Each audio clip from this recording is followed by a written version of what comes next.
Gregório, o Grande, Papa em 600 depois de Cristo, citando primeiro Macabeus falou que não era um livro canônico, e o cardeal Ximenes no seu Poligloto afirma que os livros apócrifos dentro de seu livro, não faziam parte do cânon. Os livros apócrifos não foram aceitos como canônicos até 1546 quando o Concílio de Trento decretou. Este sínodo recebe e venera todos os livros da Tanakh e Brit Hadassa Novo Testamento, desde que Deus o autor dos dois, também as tradições e aquilo que pertence à fé e morais, como sendo ditados pela boca do Messias, ou pelo Espírito Santo. A lista dos livros que segue inclui os apócrifos e conclui dizendo: se alguém não receber como sagradas e canônicos estes livros em todas as partes, como foram lidos na Igreja Católica, e como estão na Vulgata Latina, e que conscientemente e propositadamente contrariar as tradições já mencionadas, que ele seja anátema. Para nós o fator decisivo é que Cristo e seus discípulos não os reconheceram como canônicos, pois não foram citados pelo Messias nem os outros escritores da Brit Hadassa Novo Testamento. Moisés Moriá. Resposta: Paulo Sérgio R. Pedrosa. Caro Moisés, salve Maria Mãe do meu Senhor. Lucas capítulo 1, 43. Você faz uma defesa equivocada da mutilação da Bíblia pelos protestantes. Podemos começar a discutir o assunto por um dos fundamentos do protestantismo, a sola Scriptura. Se só a Bíblia contém a verdade revelada, onde, na Bíblia, está relacionado o cânon da Bíblia? Esperamos há muitos anos algum protestante que nos responda. Ainda não recebemos nenhuma resposta, talvez pelo fato de não existir descrição do cânon na Bíblia. Destruída assim a sola Scriptura protestante, passemos aos seus argumentos. Você diz que os livros deuterocanônicos foram produzidos depois de haver cessado as profecias, oráculos e revelação direta do Tanakh Velho Testamento e Flávio Josefo rejeitou-os totalmente. Então Moisés, como poderíamos saber como e quando cessaram as profecias, oráculos e revelação direta do Tanakh? Cite o trecho da Bíblia dizendo especificamente que depois da data tal, acabaram-se as revelações, as profecias e os oráculos de Deus. Ora, isto não consta na Bíblia. De onde você tirou isto então? Veremos mais tarde, se os deuterocanônicos, aos quais os protestantes ousam chamar apócrifos, nunca foram reconhecidos pelos judeus como parte das escrituras hebraicas porque os 70 sábios judeus incluíram estes livros na Septuaginta. A Septuaginta não era tida pelos judeus como escritura hebraica. Ela não era uma versão inspirada da Bíblia, pois Cristo e os evangelistas usaram largamente a Septuaginta em suas citações.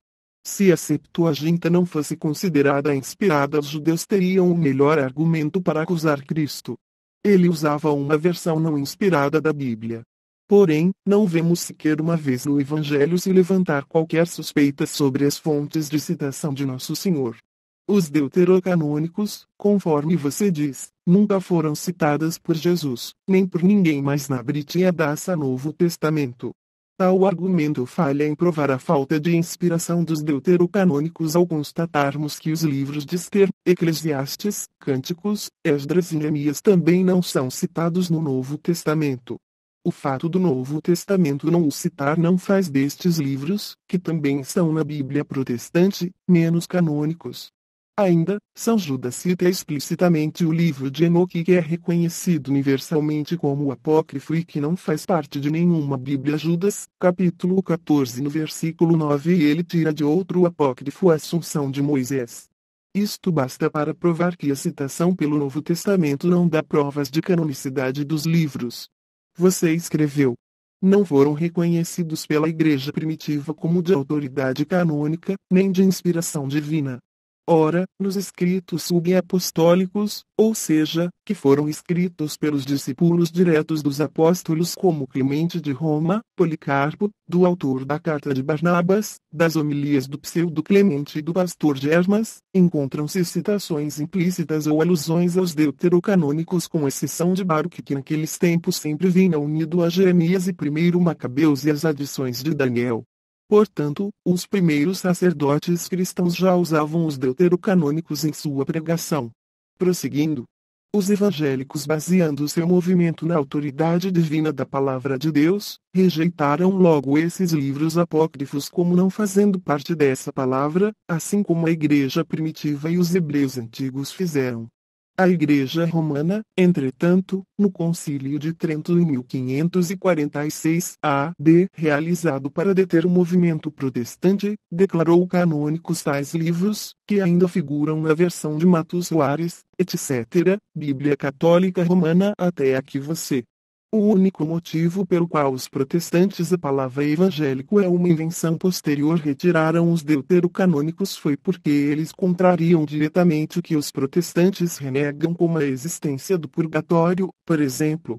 E Lutero ainda quis fazer o mesmo com a carta de Tiago, que chamou de carta de palha erro 63, 115, porque esta diz que assim também a fé, se não tiver obras, é morta em si mesma. Tiago capítulo 2, 17, contrariando o princípio de sola fide que ele defendia e que hoje todos os protestantes defendem.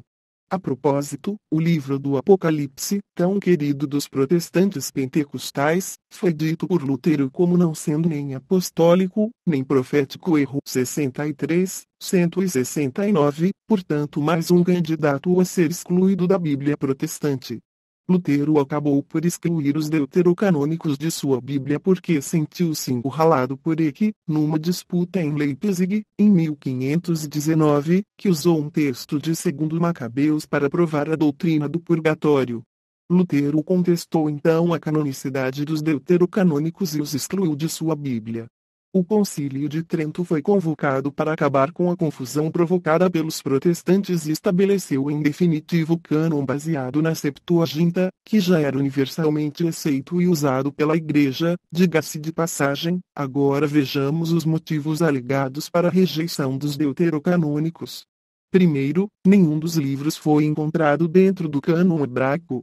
Um estudo da história do cânon dos judeus da Palestina revela uma ausência completa de referências aos livros apócrifos.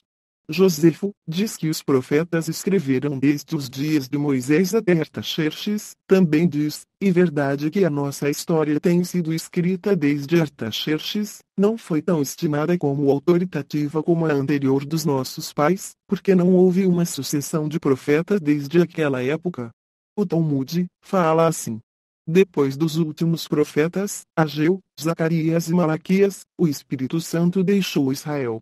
Não constam no texto dos maçoretas copistas judeus da maior fidelidade entregar tudo o que consideravam canônico nas escrituras da Tanakh Velho Testamento.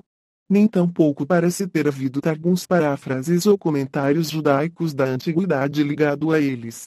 Para os judeus, os livros considerados inspirados são os 39 que hoje conhecemos como a Tanakh Velho Testamento.